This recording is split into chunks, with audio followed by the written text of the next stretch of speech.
নাই মই সেইদিনাখন নিশাৰ যিসকল আছিল সেইদিনাখন নিশাত আছিল পূজা শইকীয়া, ঋষিকেশ ঠাকুৰীয়া আৰু টিম, মানে যিহেতু গোটেইবিলাকৰ নাম নাজানো গতিকে মই এন টিম বুলি উল্লেখ কৰিছিলোঁ, কাৰণ ডিউটিত কোন কোন আছিল নাৰ্ছবিলাক বা তেনেকুৱা নাজানো, গতিকে মই সেই টিম বুলি উল্লেখ কৰিছিলোঁ। গতিকে টিমৰ ক্ষেত্ৰত তেওঁলোকে CMA ধৰক বা তেওঁলোকে নাম কালেক্ট কৰি পেলাই এইটো ব্যৱস্থা লৈছে, তাৰ বাবে মই তেখেতক একদম মানে অন্তৰফালৰ পৰা ধন্যবাদ। কিন্তু বাকীখিনিও যাতে অকল NICৰ ক্ষেত্ৰতে সেইটো ল'লে, বাকী ডিপাৰ্টমেণ্টবিলাকতো যাতে লয়, কাৰণ কিয় বহুতৰ ক্ষেত্ৰত দেখা হৈছে বহুতে কমপ্লেইন কৰে ব্যৱহাৰৰ অলপ বেয়া, বা আজি যদি ডক্টৰে ডিউটিৰ সময়ত গাফিলতি নকৰিলেহেঁতেন তেতিয়াহ'লে হয়তো মোৰ সন্তানটো আজি মই ঘৰত লৈ আহিব পাৰিলোহেঁতেন যদি টোপনি মাৰি নাথাকিল হয়।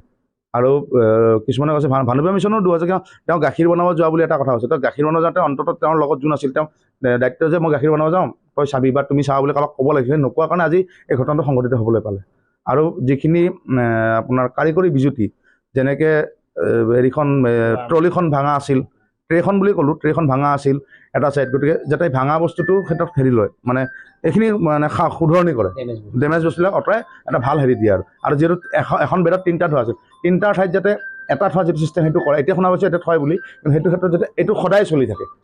এইটোৱে প্ৰতিবেদন বুলি নকওঁ মই, যিহেতু CMA দায়িত্ব লৈছিল, তেওঁ এখন তদন্ত কমিটি প্ৰতিবেদন দাখিল কৰিলে, তেখেতৰ যিখনত দিলে সেইখনত মই সন্তুষ্ট 100% নহয়, কিছুসংখ্যক সন্তুষ্ট, কিন্তু মই বিচাৰিছিলোঁ পূজা শইকীয়া, ঋষিকেশ ঠাকুৰে এৰেষ্ট হোৱাটো মানে প্ৰশাসনীয় বিভাগৰ পৰা। এতিয়া তদন্ত কমিটিৰ প্ৰতিবেদন তেওঁলোকক নিলম্বন কৰিছে 6 মাহৰ বাবে, কিন্তু মই ভাবি আছোঁ যিহেতু মই এখন থানাত এজাহাৰ দিয়া আছে পূজা শইকীয়া, ঋষিকেশ ঠাকুৰীয়াৰ নামত, সেই এজাহাৰখনৰ ওপৰত কি ব্যৱস্থা লয় প্ৰথমটো মই আৰক্ষী প্ৰশাসনৰ ওচৰত সোধা পোছা কৰিম, মানে সুধিম তেওঁলোকক কি ব্যৱস্থা লয় তেওঁলোকে।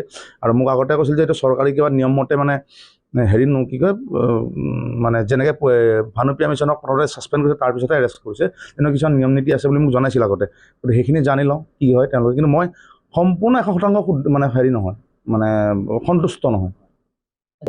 নাই মই সেই ক্ষেত্ৰত মুখ্যমন্ত্ৰী ডাঙৰক ধন্যবাদ জনাম। তেওঁ মোৰ ঘটনাটো ঘৰে আজি 16 দিন হ'ল, 16 দিন হ'ল, তো তেওঁ সিদিনাখনে কৈছিল বাবা মই কিবা এটা কৰিম বুলি। তেওঁ পদক্ষেপটো লৈ মোৰ লগত ইনভাইটে ফোনত অলপ আগতে ফোন যোগাযোগ কৰিছে মাত্ৰ, যে বাবা হেৰিটো কৰিলোঁ এনেকুৱা কথা। তেখেতে মানে মোৰ ঘৰত অহা কথা কৈছিল, শিলচৰত থকাৰ কাৰণে আহিব পৰা নাই বাৰু, 2 এদিন আহিম বুলি কৈছে। কিন্তু কথাটো হ'ল মই যিটো বিচাৰিছিলোঁ তেখেতে ইমিডিয়েটলি এইটো একশ্যন লোৱাৰ কাৰণে মই ভাল পাইছোঁ। কিন্তু দ্বিতীয় এটা প্ৰশ্ন মানে মোৰ কথা, যাতে মোৰ কথাটোৱে শেষ হওক, তেওঁলোকে আজি আকৌ সমাৱেশত জইন কৰিব কিবা কৰিব, কিন্তু পিছলৈ যে আৰু এটা এই ঘটনা সংঘটিত নহ'ব সেই কথাটো যাতে মোক এটা সম্পূৰ্ণ আশ্বাস GMC কৰ্তৃপক্ষই দিব বুলি আশা থাকিল। মুখ্যমন্ত্ৰী ডাঙৰীয়া মই এইটোৱে আহ্বান জনাইছোঁ, যাতে দুখীয়া মানুহ বা টকাৰ অভাৱত আমি GMC যাওঁ, আমি ডক্টৰক ভগৱান বুলি ভাবোঁ। তেখেতসকলৰ ভুলৰ কাৰণে আজি সন্তান হেৰুৱাব লগা হৈছে, যাতে আনৰ লগত যাতে নহয় সেইখিনি যাতে মুখ্যমন্ত্ৰী ডাঙৰীয়াই চাই বা চকু কাণ কৰে, সেইটোৱে মই বিচাৰোঁ।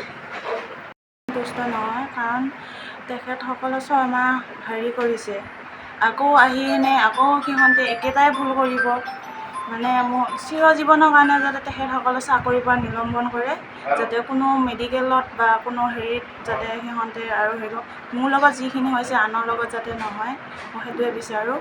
মই আজি 9 মাহ 10 দিন গৰ্ভত ৰাখি মোৰ সন্তান হেৰুৱাই মোৰ অন্তৰে ক'ব নোৱাৰা ভাষা, মানে মই কাকো বুজাব নোৱাৰোঁ, ক'ব নোৱাৰোঁ, মানে এনেকুৱা হৈছে মোৰ, যাতে আনৰ পিতৃ মাতৃৰ লগত যাতে নহয় সেইটোকে মই বিচাৰোঁ। আৰু মই অসমৰ মুখ্যমন্ত্ৰী ডাঙৰীয়াক আৰু স্বাস্থ্যমন্ত্ৰী ডাঙৰীয়াক মই অনুৰোধ কৰিছোঁ যাতে GMC যাতে ভালকৈ যাতে অকণমান চকু কাণ কৰে, মই সেইটোৱে বিচাৰোঁ, যাতে আৰু কাৰো মাতৃ পিতৃৰ লগত যাতে এনেকুৱা নহয়।